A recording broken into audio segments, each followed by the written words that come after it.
Like, subscribe, hit the bell to be notified when there is a new update. Welcome.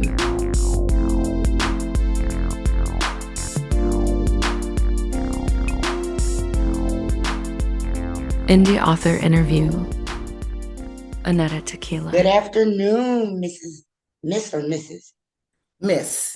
Miss Annetta. Miss girl. Annetta Tequila. Good afternoon, Miss Joy girl. This is going to be my very first time doing an interview. Thank you so much for agreeing to do the interview with me and for allowing me to interview you. Yeah, absolutely. I'm gonna try to keep it short, simple. Okay. First time we gotta keep it short, sweet, and simple. Yes. All right. So first, how are you doing? Oh, it's doing good. It's still early. I got a kind of a late start on my day, but hey, the thing is, I got started. So yes. You got started. Are you ready for my first question? Yes, I'm ready. My first question is, what inspired you to start writing, and how did you decide to go into the indie?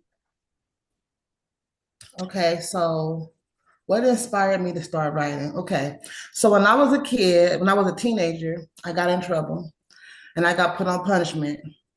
And that punishment ended up being for at least a year that I was on punishment because my mother kept telling me, until you pull your grades up, you're going to be confined to this room, no TV, no nothing. And my grades, I was never able to pull my grades up because I was a troubled teen at that time. I had things going on. So yeah, the punishment turned out to be almost a year, or maybe more than a year. All I had in that room was my radio and my writing utensils, a pen and some paper. I picked up that pen and paper and I just made magic happen. I started writing. I started off with poetry, and then I started turning my poems into short stories, and then my short stories into, I wouldn't say novels, but maybe novellas. Okay. And then the other question was about my indie, about deciding to go indie, because as an author, as an artist, sometimes it's necessary to take our talents into our own hands. I tried the traditional publishing way. I've had many literary agents and stuff, and nobody seemed to fit into my vision as a writer. It was always change this character's name because that name doesn't fit that character. It was always change this, change that. Now, I was like, if this is my work, right? Why do I have to change? If I make all those changes, it's no longer my work. Now it's yours. Right. So I decided, you know what? I'm just going to try. When I found out about self-publishing, I said, I'm going to try that way. And honestly, I've been enjoying myself. It's free. The freedom of doing what I want to do when I want to do it, and the freedom of breaking the norms, breaking barriers, and having in my mind that I can do anything that I put my mind to. No one can put limits on my talents. That's totally understandable. Yes. And that's a good view to have. Mm-hmm. I'm glad you turned something negative into a positive. Yes, yes. Question number 2. Can you tell us about the story or message that's closest to your heart in your book? I'm going to talk about my book, Diamond Rings. I published this one under my pen name, Annetta Tequila. Under my pen name, M Blue. I do have 2 M names. Yes, I do. As you can see. Oh, look! Awesome! That feels so good to see you hold that book in your hand. So I do have 2 pen names. Annetta I have Tequila. the other one on here. Oh, you do? Okay. So yeah. Okay, cool, girl. Look at you showing out. I'm getting the 3rd one this week for the Bray event. Okay. He killed me first. Oh, yes. Yeah, that's the first one I ever wrote. Yes. Getting that one this week. Okay, cool. I appreciate it. I'm going to have 3 of your books. Yes. Big supporter, big fan. I appreciate it. Of course. And I hope that you're enjoying yourself so far. As I was saying, I can't wait till you get your book boxes out because I'm an avid fan. and supporter. I love buying book boxes. Yes, So yes. when you get your book box line, please hit my line. Let me know. Definitely will. Definitely will. As I was saying, so I have two pen names and I publish books under Annetta Tequila. I use those for my dark books because some of my books can get dark. So I published those type of books under Annetta Tequila. Hence, He Killed Me First and April's Fool. Those are two really April dark books. Fools. Yes. That is deep. It hits deep. Yes. And It's not then for the weak-minded individual. it's not. It's not. If you're Um, strong-minded and thick-skinned, those books are for you. If yeah, you're not thick-skinned, you I cannot, suggest you not yes. to read it. You're Yeah, not ready for it. yeah, that's real talk. That's definitely what I would tell anybody looking for a book. Don't read these two books if you're not mentally able to grasp onto the things that's going to be taking place.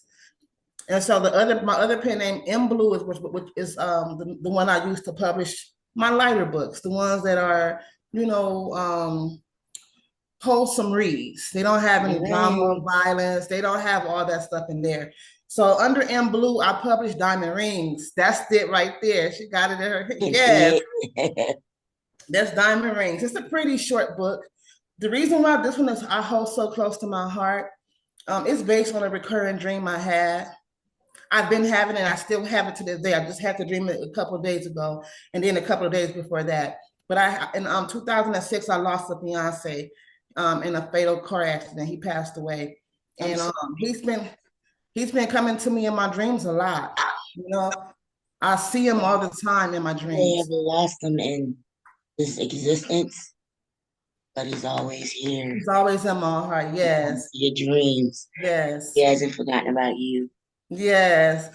And so I kept the dream journal for years and I would write because my dreams are always intense. April's Fool is also based on a recurring dream I've had, but I haven't had that dream in a while. That Diamond hits Rings, hard. yeah, yes. Now Diamond Rings is a dream that I'm still having to this day. And yeah, Maybe it's trying to tell you to do something. there's There's a some message behind it. listen, when you get to the end of the book, it's very it's a bittersweet end. I haven't started Diamond Rings yet. I'm Yes. still going through the thick of the other book that I'm reviewing by Yes. another author. And I'm sending you that video eventually once I get everything cleaned up and edited. Yeah. Yeah. Everything takes time. Everything takes time. But diamond rings, um, there is a deeper message in diamond rings, a very deep message. One thing that I can say without giving away the plot, we have to take care of our health. Because that's one of the underlining things that messages that I want my readers to grasp onto. We get little signs and symptoms throughout our bodies and we ignore them. But the whole time, those little signs and symptoms could be your body. It is your body telling you, hey, something is wrong. Right. And so in diamond rings, when the plot unfolds, that's a really big that's a really big message that I want my readers to pick up on. So yeah, when you get to the end and you see what really happens in the end, you're like, wow. Well, we're not going to spoil it for those Oh, absolutely not. Absolutely not. And definitely don't spoil it for me because yeah. Hey, I'm an avid reader. Sometimes I get upset because I don't have enough time in the day to actually read. Mm-hmm. Yeah. Yeah. Uh-huh. Are you ready for question number 3? Well, give me 1 second, please. Okay. Okay, there we go. Is your meeting actually being recorded? Yes, it's being recorded. Okay. Okay. Yep, it says recording. Well, you kind of answered a little bit of 3 because it's actually in 2 as well, which was, what do you hope readers take away from your work? And that's the same kind of thing with the message. Yes. Like you pretty much answered that. Yeah, I definitely implant seeds of knowledge in every story I write. I make sure that I use my books to plant seeds and to share the knowledge that I'm learning along the way in life. So you're not just writing to entertain, you're also writing so people can learn new things. I'm also teaching in my writing. I'm entertaining and I'm teaching. Like that. Yes. Mm-hmm. That's a beautiful, beautiful, beautiful thing.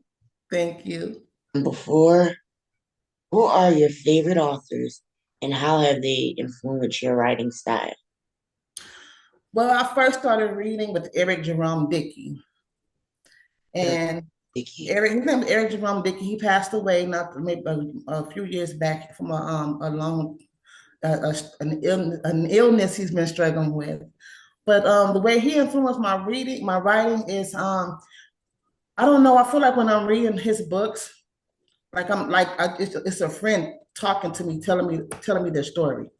But It that's doesn't feel like reading a book. It feels like someone's talking to me, telling me a story.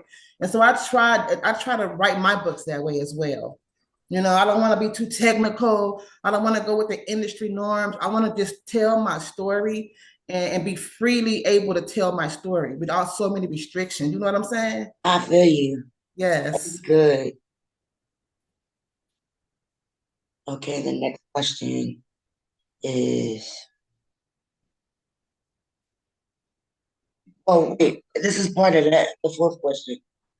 What is your favorite book by Eric Jerome Dickey? The One of my favorites was Milk in My Coffee. I think I read that book. Yes. And then he has another one. Then I love Friends and Lovers is another one I loved. And one, I think I'm pronouncing it right, Geneve. I might not be pronouncing that name right, but it's a book titled Geneve or something like that. Yeah. Genevieve or Genevieve. Yes. It could be Yeah. one or the other. I think like making my memory flow a little bit. Yeah, it's been a while since I read anything from him, but yeah, those are the ones that I liked a lot. A question. I don't even know if it's 6 or 7 because I think I threw in questions that wasn't in the list. All right, this is the next question. What has been the most rewarding part? Wait a minute. I went too far ahead. Was there a particular moment or experience that sparked the idea for this story? Well, these stories, because you Um, have several stories. well, yeah, okay. So what happened was, so he killed me first. That's actually based on a mashup of true stories, things that I've witnessed as I We was chatted growing up. about that. Yeah. Yes, that's based on a mashup of true. So the things that happened in that book, they actually did happen, but just in different situations. I just put it together in one story. Um, then he killed me first, and Diamond Rings are based on my dream journal entries. So what happened was I moved to a new house. I had my dream journal packed away after all this time, but when I was unpacking, I came across that dream journal and I sat down and I started reading through my dream journal and I was like, wow, these are actually good book plots. So I said, I'm going to turn my dream journal entries into full-length novels. And that's what I did. That's what made me go ahead and start writing Diamond Rings and April's Fool.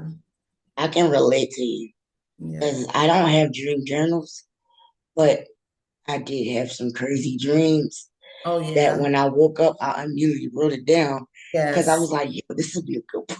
Yes, because that's what I did. I kept my dream journal within arm's reach because one thing I love to dream. I love to dream. I be having some of the most deep, intensified, realistic dreams. Like my body is traveling, like my spirit is traveling to other dimensions of my past lives or something. Feel So I like the good started Lord is trying to send you a download so that you can make like that, something like out of write this this. book. Yeah. So I started keeping my dream journal in arm's reach because I don't like when I wake up and I cannot remember my dreams.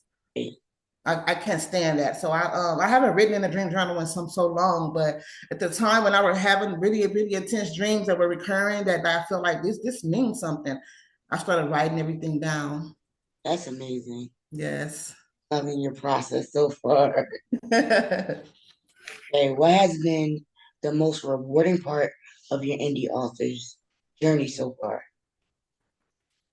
The most rewarding part is finishing a book. Mm, Sometimes we have an idea and we want to get that idea out, but it's really so hard to get that. We don't know where to start, how to do it, what steps to take. You want it to flow smoothly, but sometimes you second guess yourself. So starting a book, getting to the middle of the book, and then actually finishing a book It's very rewarding. I feel so accomplished every time I come to the end. Even though I know I'm gonna have to go back and edit and rewrite, just as long as the story is complete in its entirety, that's the most rewarding feeling. And also, I will say when somebody reads my book, I get a lot of people that reach out to me after reading my books.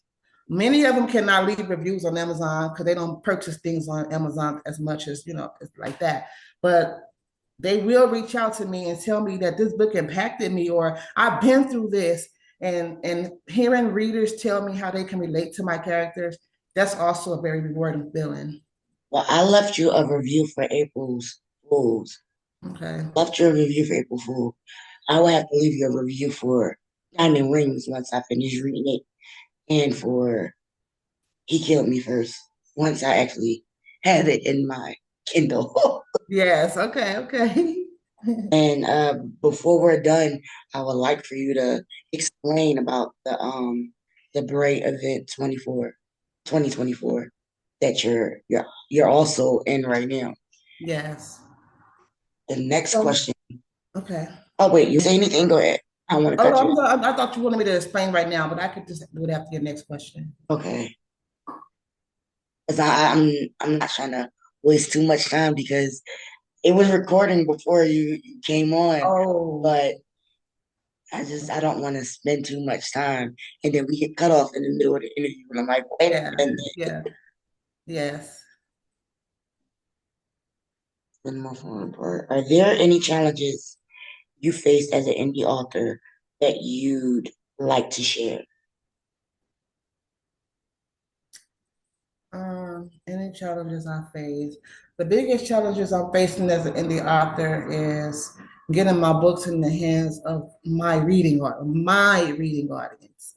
A lot these days, most books are filled with tropes that involve drugs, wild sex scenes, a lot of drama. People want the tea. They want to read something that's going to get them emotionally charged and things like that. Right. And while my books will get you emotionally charged, it's not filled with the normal things that people are looking for. So I would really say I'm a contemporary self-published author.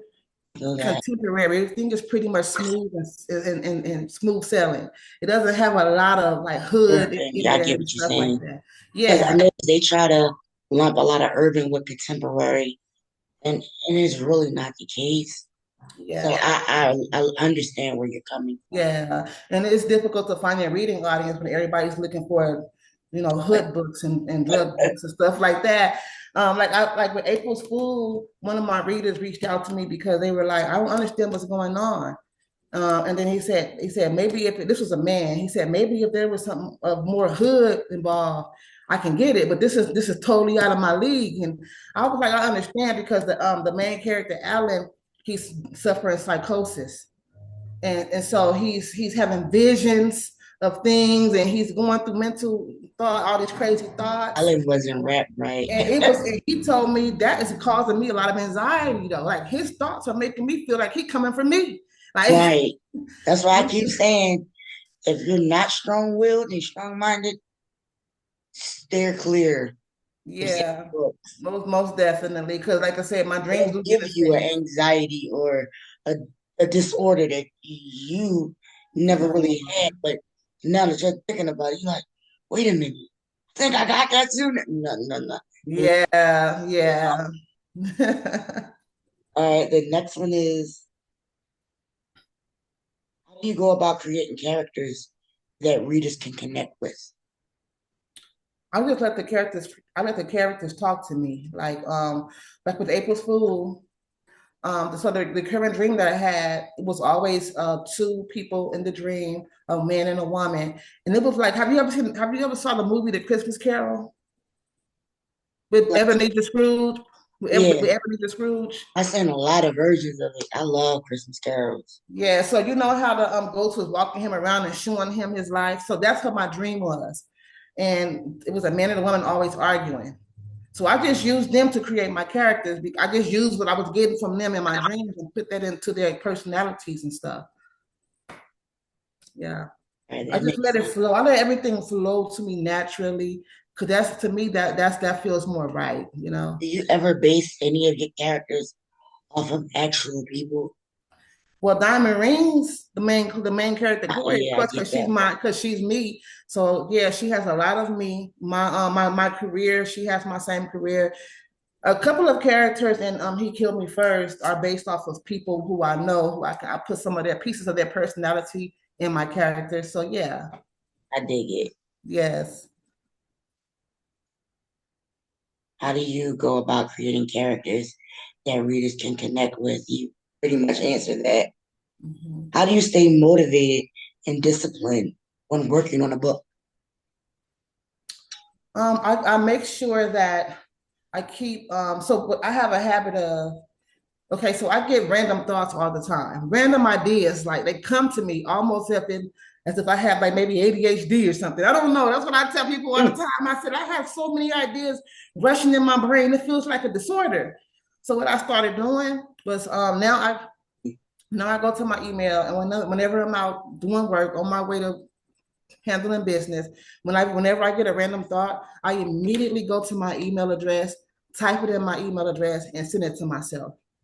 Any idea or any random thought that could be part of a dialogue or could be Mm. a plot, I write it, I email it to myself immediately.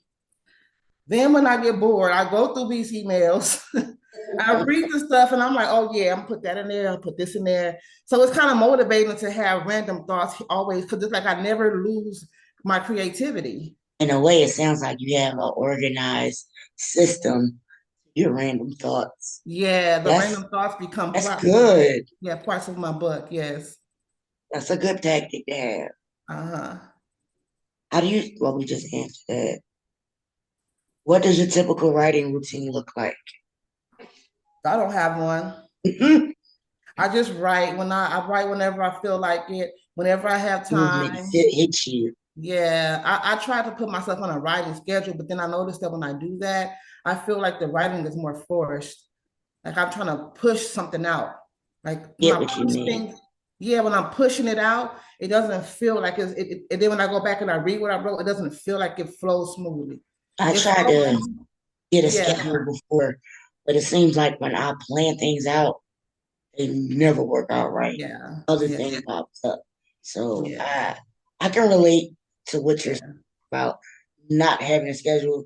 You just write when the mood hits you. When it comes to me, yes, yes. And when it comes, it comes. Like when it comes, it flows so well. Like it doesn't Right? stop, you know? Do you ever hate being in like a zone and then something comes and knocks you out and you Yeah. can't get back into Girl, let me tell you, one day I was on the bus and I was going somewhere, and the perfect idea came into my head for a book. I mean, it was playing out like I was reading the book in my head. Like it? it was everything, like the whole story was written in my head already. And then someone comes start talking to me, and I'm like, hello, people are drawn to talk to me. I'm like, hi. Next thing I know, I forgot. I was like, what Oh, what that girl was just saying and to that person in my but it was wow. a book in my head that was it was happening as I was thinking it. And then A I know that lot of people can it was relate to such a good that. idea, and I lost it. Oh,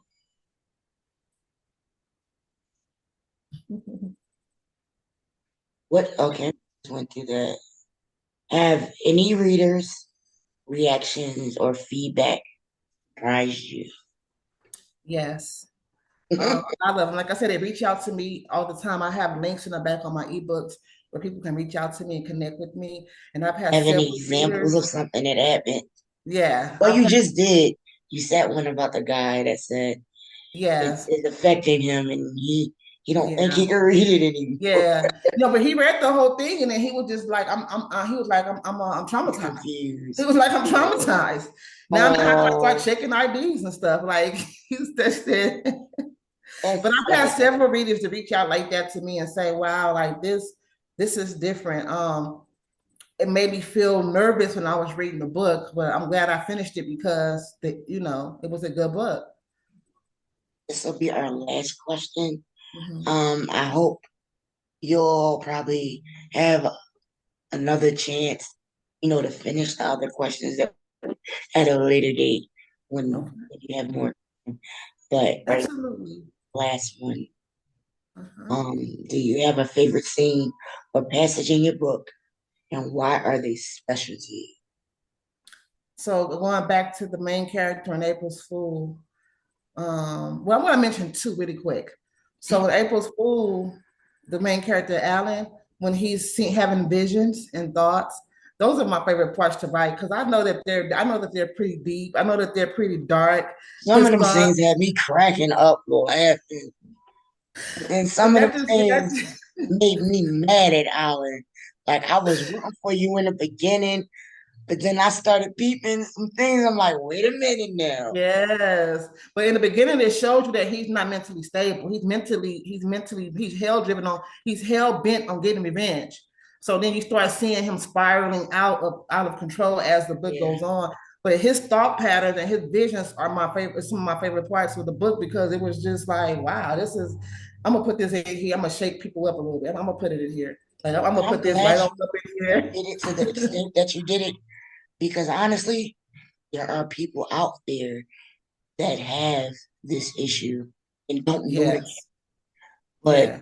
reading it can help them like, oh, wow, like I went through something like that before. Yeah. Maybe I need to go seek help because Yes. and then they can know that whatever he went through, they're like, well, I don't think that was right that he did that. Wait a minute, I did that before. Yeah, make them come to grips with it and hold themselves Yeah, accountable because they see themselves outside of themselves and somebody else. They can see how wrong it is, and now you can see that you have a problem as well. So absolutely, I and, pray and you keep then up the great work yeah, that you're doing. Don't let nothing hinder you.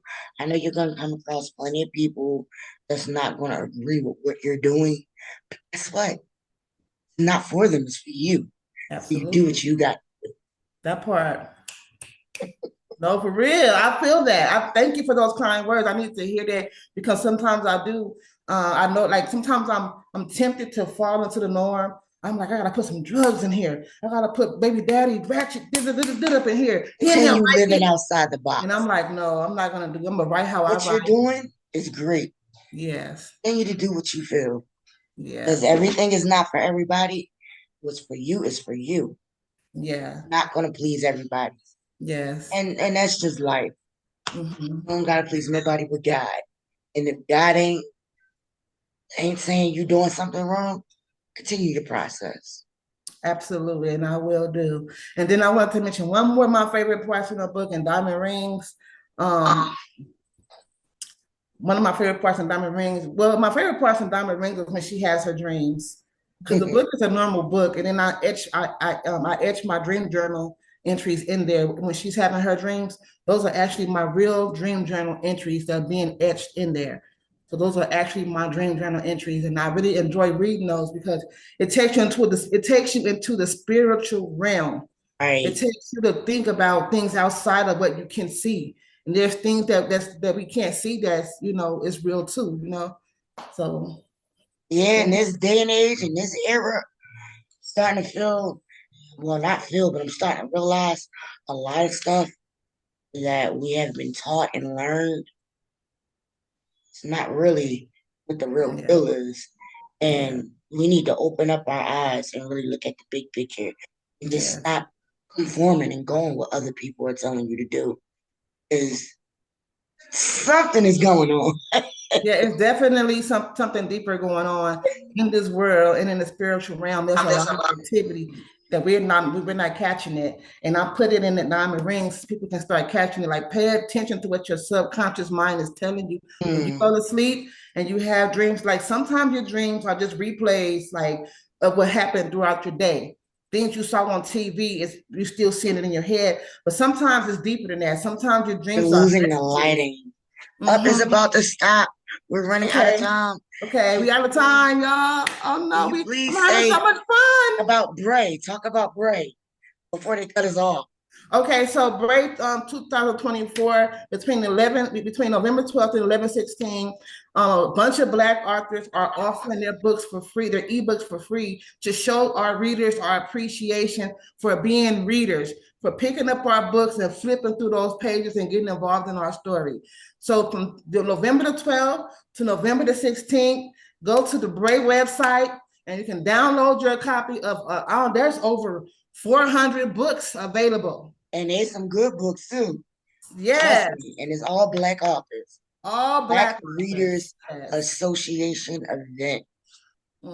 Yes, I'm so very appreciative of this. I'm glad to have this opportunity to talk to you and to be a part of Bray. It's all good. It's not going to be our end all be all. We're going to do it again. No, yeah, but it's an avenue to success for us. Right. Yes. Especially since they're shutting down Kindle Vila next year. Although I never was with Kindle Vila, so I don't know what all that is about. But like, if it's going to help authors make more coins, so be it. Yeah, let's do it. Let's do it. For right. real. Well, thank you again for your time. Thank you, Joy. I was scared, but it wasn't as scary as I thought it would be. It was pretty. Yeah, we're just two friends having a conversation about books, and you're building your skill as an interviewer, and you did a great job. Thank you. I appreciate it. Thank you again for your time, and continue to do what you're doing, and have a blessed day. You too. Thank you again. You're welcome. https://letsgopodcasting.com/free-EBOOKS